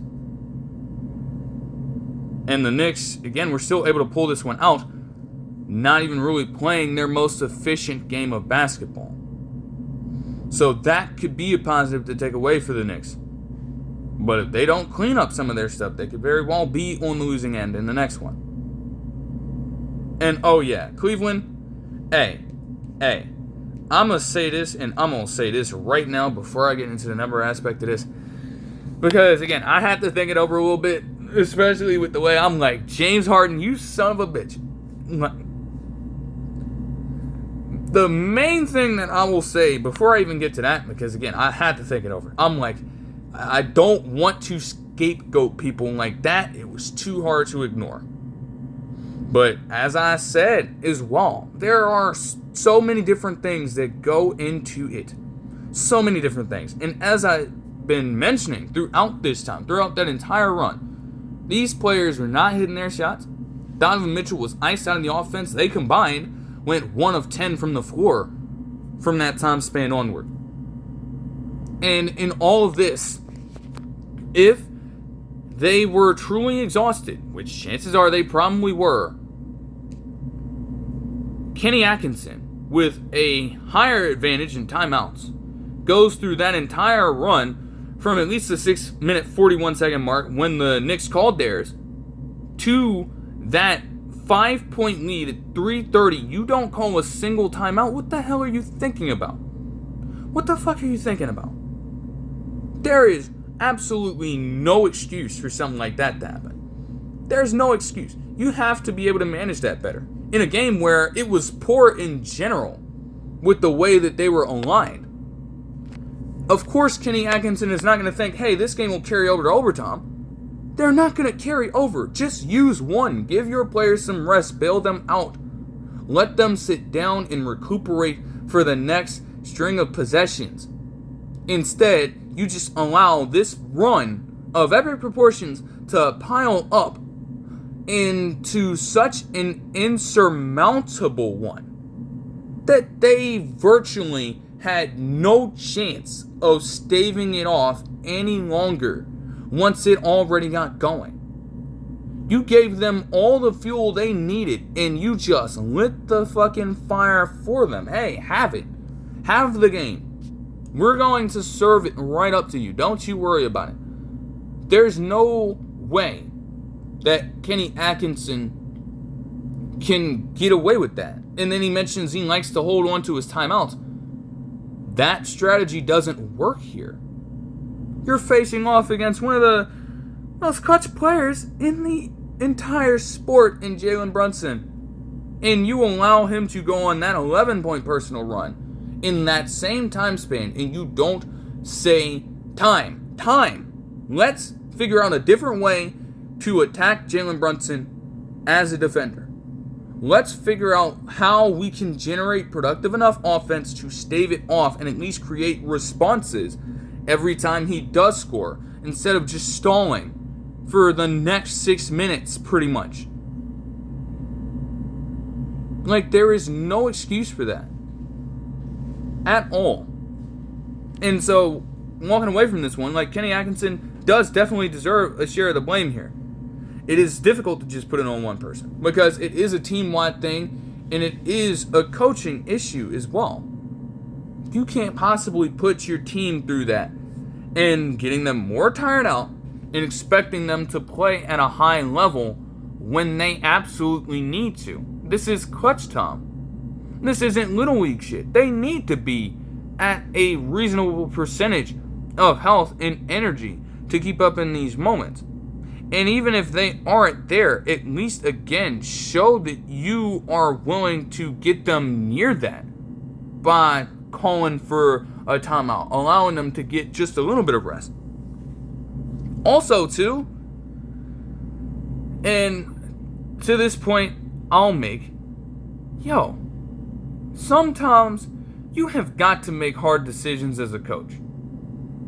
Because I will save that in just a second.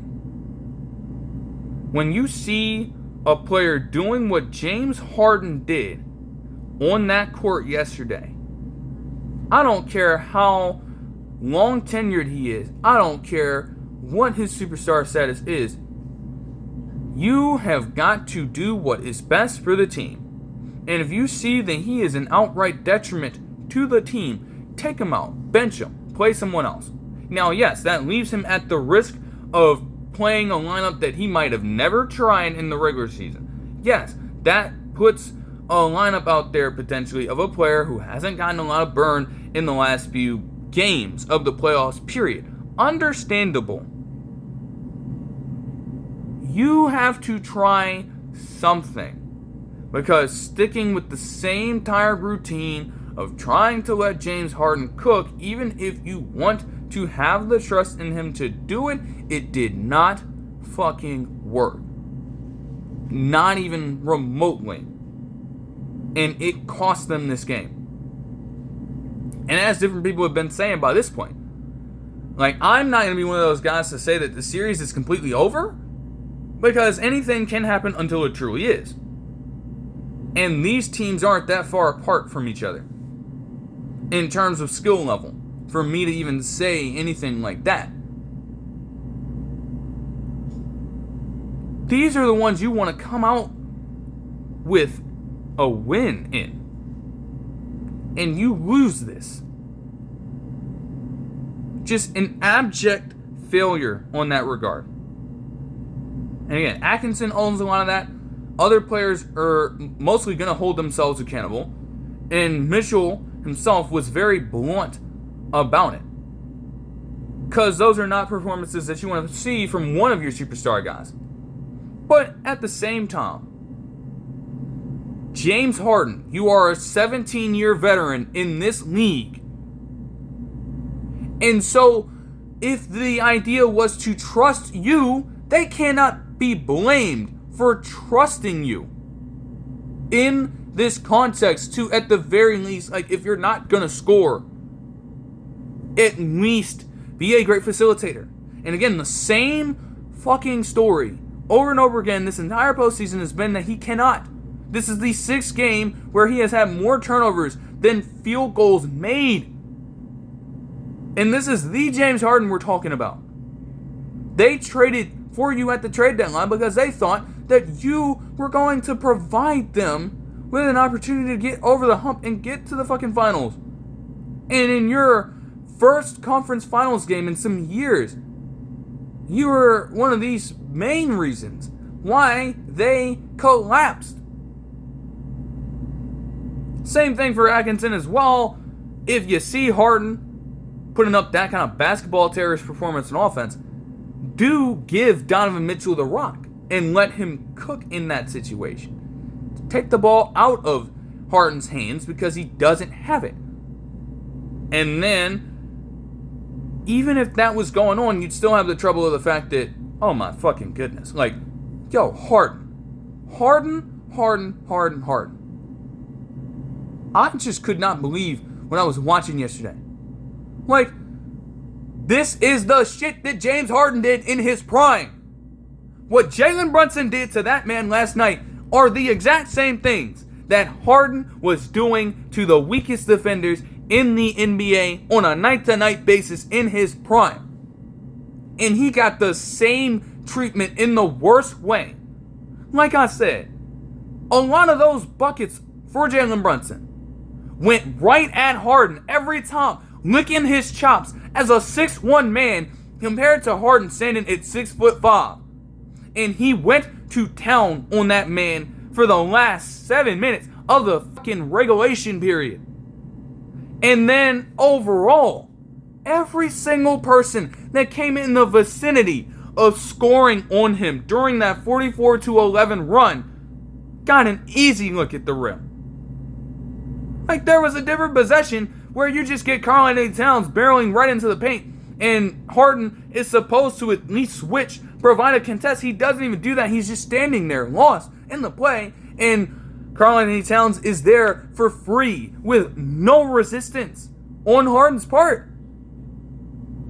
The same Landry Shamet 3. Again, this man is literally all the way out of position, and he's racing over so fucking late to where Shamet still has time to wind up the shot and hit it with no resistance or whatever fake-ass defense Harden thinks he's playing in that moment. This is fucking insane. He's made the playoffs every single year of his career, and it is the same story every time, that in the biggest games, you just flat out crumble. And it was all over the floor. It was not just the offensive load, which hurt them even further. If you're going to ice Donovan Mitchell out like that, and you're going to take up a high percentage of these shots and not even be efficient with them. If you are going to get caught in such a rut that you can't even make routine passes. And it had been evident throughout the entire game. When this man had the nerve to clamor for a challenge, literally overthrowing Evan Mobley on a fucking triple team. How the fuck do you overthrow a 6'11" man with a pass that went all the way over to the fucking stands? That is pathetic. That's insane. Like, there is just so much wrong with that picture. I said it then. He played like shit in that Game 7. But you're not going to talk about it when players are hitting their shots, because winning cures all. Maybe I ought to just shut my mouth the next time. Because the moment that I say that in the last recap, you follow that up in Game 1 with a performance like this in the fourth quarter and overtime. Just a complete and total no-show on offense, and then the focal point of their offensive strategy on the other end. Do you know how embarrassing it is to have Mike Brown come out and say there was no secret that we were targeting Harden? They made it a point to do to you the exact same things that were working for that Cavs team against Brunson earlier. They built an entire late game plan off of it on the fly, and it worked. And it worked, and it worked until the game was over and they had an 11-point lead after trailing by 22. Like, are you out of your you have lost your fucking mind. I know you have lost your mind. Like, at the very least, give me some form of a sign that you're there, that you're in the moment. And I was echoing that sentiment the entire time watching, because it gets to a point. Yes, we're going to see it all the time that occasionally your favorite player is going to get cooked. It happens when you have this much talent in the NBA. But at a point, man, you have to be able to clamp down at some point and say, you know, I ain't going to take this. You ain't going to bully me like that. I will get a stop on you. I'm going to show you that I am an active player and I'm out there to stop you. At no point in this game did it feel like James Harden was truly even present. I don't know where the hell his mind was wandering at. It felt like this nigga was daydreaming. Like, dude, get in the game. Actually be in the game for those teammates playing alongside you. What is all of this other stuff that you're engaged in right now? Because it's clear you're not focused on the game. It's clear at that point. And it became very evident. It is just a fucking, like, maybe this is an aberration. But, like, yo, even if Harden is as old as he is, even if that factors into some of the motor issues, I'm not talking about his damn motor. I'm talking about IQ. I'm talking about the willingness to fight, and he didn't even give us that. Not even close. That's my main issue. I'm not worried about the motor. You're not expecting him to be a high-quality defender now at age 36. I am just expecting far more effort and actually an intellectual mind inside that brain of his to take over. And it did not happen.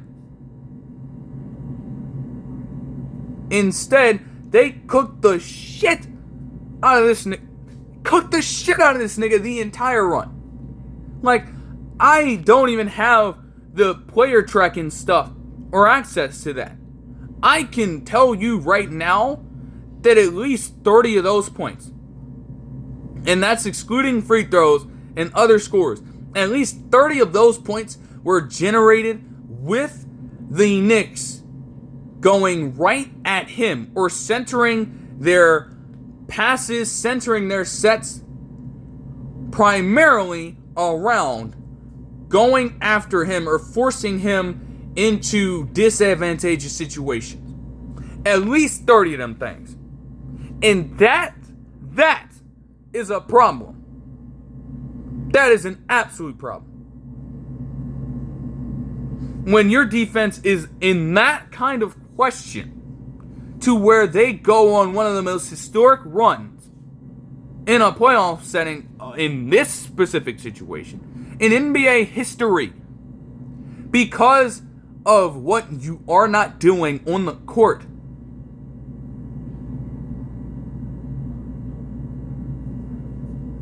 Atkinson, again, at that point, like, you gotta renege that trust.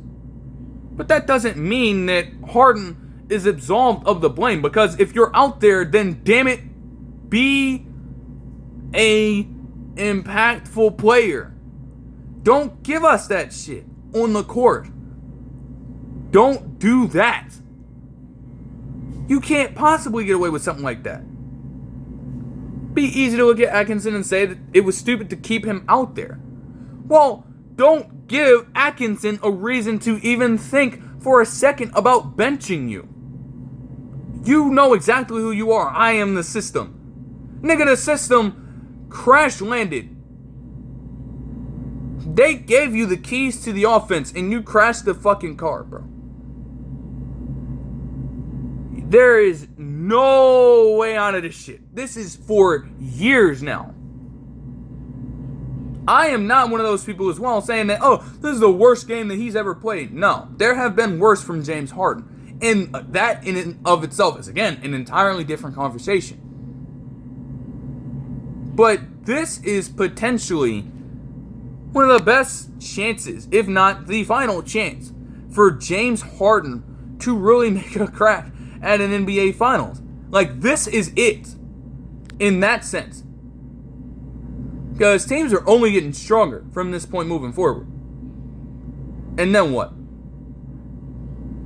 And you've had much better chances than this, and you've fucking blown them each and every single time. Aside from potentially Chris Paul getting hurt in Game 5 of the 2018 Western Conference Finals. Outside of that,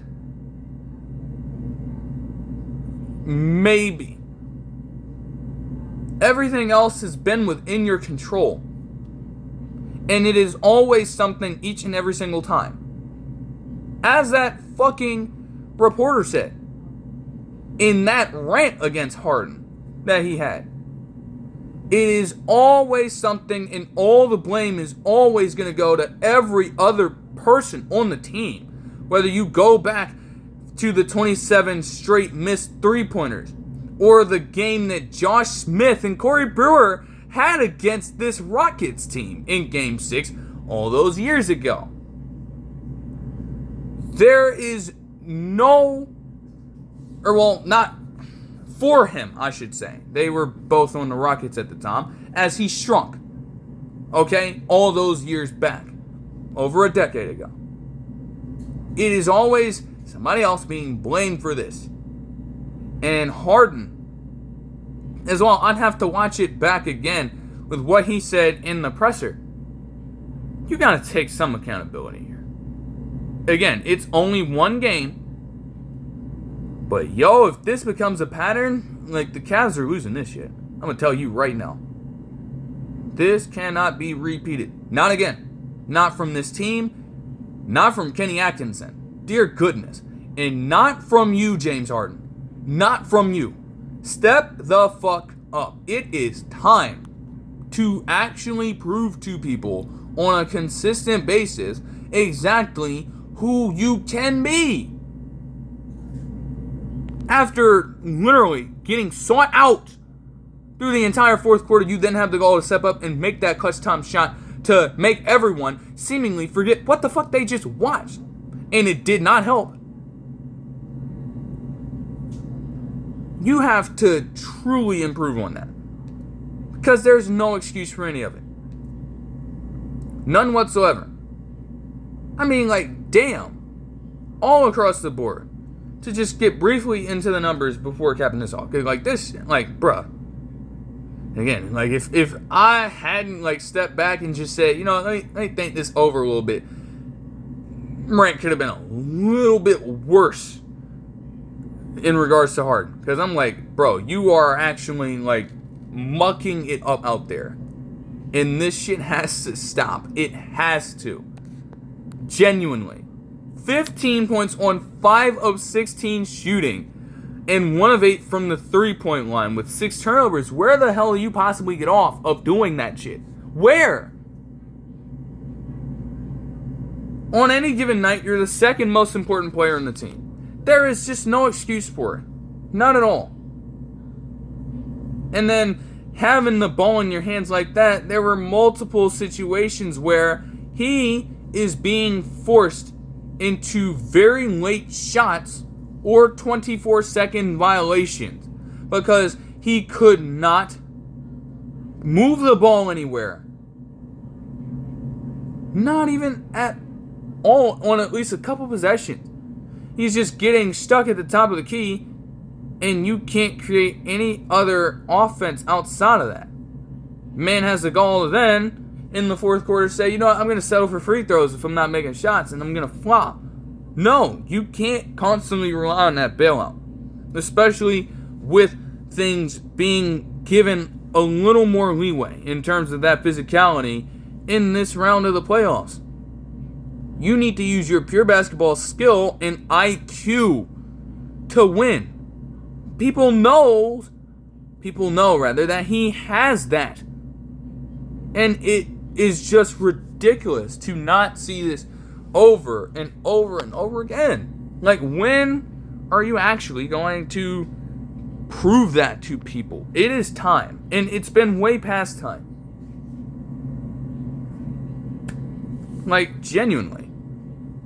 This is a chance to get to the finals, and here you are literally sabotaging one of the last few chances, if not the very last chance you may have as a player. Like, lock the hell in. Seriously. Donovan Mitchell as well had 29 points on 12 of 23 shooting with 4 threes. He did also have a career high 6 steals overall. A lot of those came early. Like, he did as best as he could. And even, as I'm, like, talking this over, I'm like, bruh, you can't put all the onus on him. He's certainly going to own it. But, like, at that point, this is a guy who is going to be best with the ball in his hands and creating shots for himself and other players. Again, if you don't have it, give it up to Donovan Mitchell. You've seen what he's done in the playoffs traditionally. Like, that's why it helps to have multiple ball handlers, right? Give him the ball. If it's not working, try something new. Try something different. And if it doesn't work, again, at least you know that you went down exhausting each and every single one of the options that you have, rather than settling for whatever the hell happened in this game. Evan Mobley had 15 points and 14 rebounds, along with 3 assists and 3 blocks as well, on 6 of 16 shooting. That performance could have been a lot better. Still, he hit the timely shot when it mattered. But you're going to have to see him be more efficient, especially when he is taking it down low. And there were opportunities in this game for him to take advantage. He had another matchup on Brunson and then passed out of it. I'm like, no, like, stick with it. Then there was one earlier where he was just going way too fast, and it led to a turnover. So, like, he's got to settle himself in a little bit and, again, take advantage of it. Like, you will certainly have the edge if you do that. Sam Merrill had 12 points. And most shockingly, Dennis Schroeder, who has been a good backup point guard for this Cavs team, had just 3 points on 1 of 9 shooting overall in 18 minutes of play. Now, he had 5 assists, but I'd also be looking for that to improve if I'm the Cavs here. Again, was I losing any sleep over it? I have no dog in this fight. I'm not a fan of any one of these teams. But overall, through all the chaos and through all the bullshit that James Harden was doing, and I mean, it is fuck shit. Like, genuinely, bro. You had some quality basketball games for the first of the matchups here. And so, Game 2 action will start later on with the Spurs and the Thunder first. Then it'll pick back up tomorrow with the Knicks and the Cavs again. Hopefully, if the Cavs were ever to get a lead like this again in this series, they best not miss. Because again, the Knicks have still been riding high. And they go on that late stretch, even if they do have to settle down and play it on a game-by-game basis, bruh, they are still on an incredible run right now, and they haven't really been slowed down. Cavs had the answer, and now they might have just given them the recipe to restart that entire thing again heading into Game 2. If the Knicks were to take a massive lead like that on Cleveland, it is instantly a wrap. So they need to keep this game close. That is their best bet. But that'll do it for this one. I hope you guys enjoyed the video, and I'll see you guys in the next one. Peace.